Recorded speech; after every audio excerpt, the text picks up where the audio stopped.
Hey, special family, welcome to part 2 of the video. So we're back on the Reddit articles that I found. And this one, you know what? Let's just go into it. So the title is My 17 Little Brother and My 14, I don't know what that means, female or male, I guess, is special need.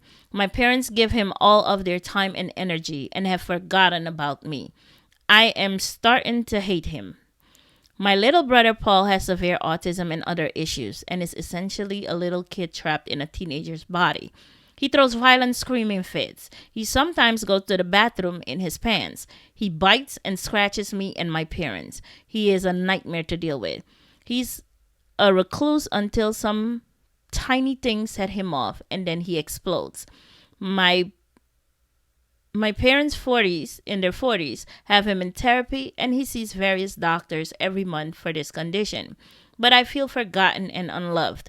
They are so busy paying attention to him and trying to get him under control that they forget about me. They're so exhausted by him that by the time he's asleep, they go to bed shortly after to prepare for the next day of hell with him. Damn, that sounds like me. I am alone. They try to talk to me and hang out with me sometimes, but it always gets interrupted by Paul's fit of rage or tantrums.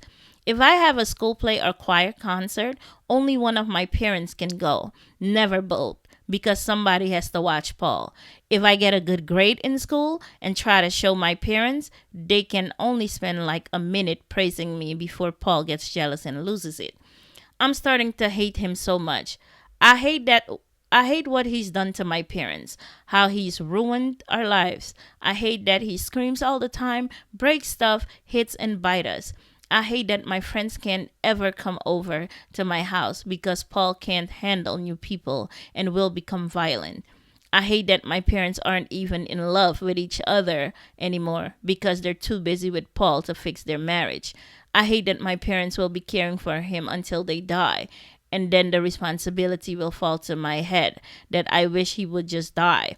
I cry almost every night because I feel so awful for thinking this. Just being around him repulses me. He is the worst person I have ever met, but he can't help it, and I know it's not his fault. I blame God, my parents, the doctor, everyone for allowing him to be born and to live this long. Oh wow, this one is going through it. Oh wow. I don't know what to do. When I turn 18, I want to leave here and go far across the country for college. But I feel so awful for doing that because it's not Paul's fault and it's not my parents' fault that he was born like this. I feel like I'm abandoning my family and my parents, like I will be leaving them all alone, and I'm scared that they might go insane if it's just the three of them here in the house. Please give me advice. Tell me I am a monster for thinking these things and feeling this way. I hate myself for having these horrible thoughts about Paul and for hating him so much. My brother has severe autism and other health mental issues. My parents are so overwhelmed with taking care of him that I am left in the dust and I feel neglected. I know it's not anyone's fault. I hate my brother, but what can I do to get rid of these feelings and awful thoughts? I definitely want to look at the reactions on here. I highly suggest you locate a local autism support group. You're not the only one going through the same type of situation. And just being able to talk to other people who've been through it might help you find more effective ways of dealing with it. This kid is overwhelmed. He is... Oh, he responded, I feel like I would alienate myself from the people in those groups because of my thoughts of wishing Paul was dead. I feel disgusted for even thinking that and haven't told a soul. Oh, here goes another one. Hey, I'm in your exact same situation. I'm out of the house now, but I feel you because I feel that my little brother with autism has ruined so much of our lives. The night he terrorized us, screaming and crying and having no idea how to help him. The dozens and dozens of doctor's appointments you get dragged into. The crumbling of your parents' love for one another. I saw it all like you described. Oh my.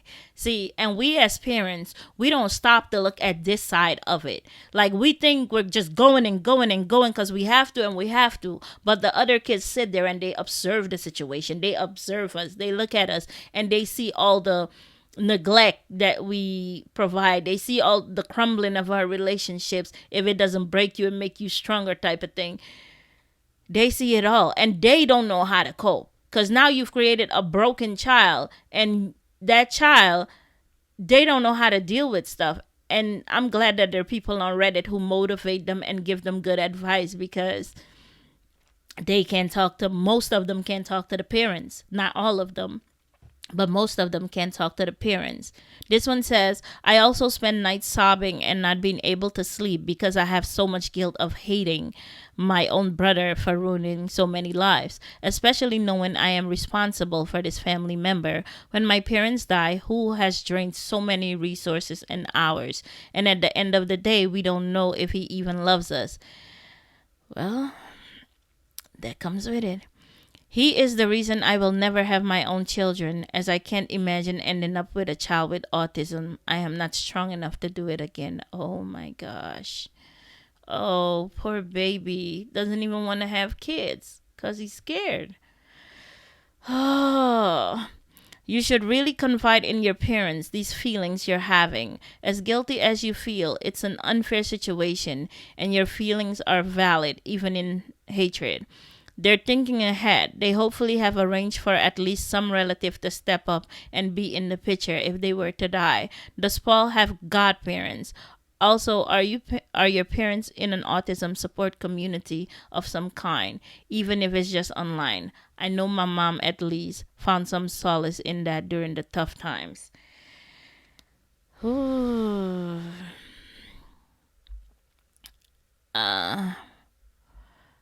This is a good comment. I wonder how many siblings of disabled choose not to have kids. I was wondering that same thing. I kept wondering it. That's why I'm not having any more kids. Feel how you want to feel. I had to give a whole speech to my family about that because they think I'm selfish for not having any more kids. That he should have siblings that gonna take care of him when you're not here. No, I'm not putting that on no child. I am not having any more kids. That's just that. I've read too many of these situations. I've did my research on that. Nope. I wonder how many siblings of the disabled choose not to have kids. My brother is also disabled and I'm also not having kids. The risk reward is just not worth it when you have seen how bad it can be firsthand. Man, I'm gonna stop reading the comments there because, as you can see, that's the way this thread is going. Like, there are people that answer and there are people who tell their story of how they choose not to have kids because they have seen so much growing up like that. So I'm dying to hear you guys' comments down below. Please comment what you feel about this situation, and I respond. This is an overwhelming topic for me, and what can I say? We all deal with our stuff differently, but my opinion is no, I'd rather have my child be somewhere with professionals where he's taken care of and not pawning off on family members, because having a child with severe autism, I won't wish that on my worst enemy. So I'll see you down in the comments, get the conversation started, and I'll catch you in the next video. Bye.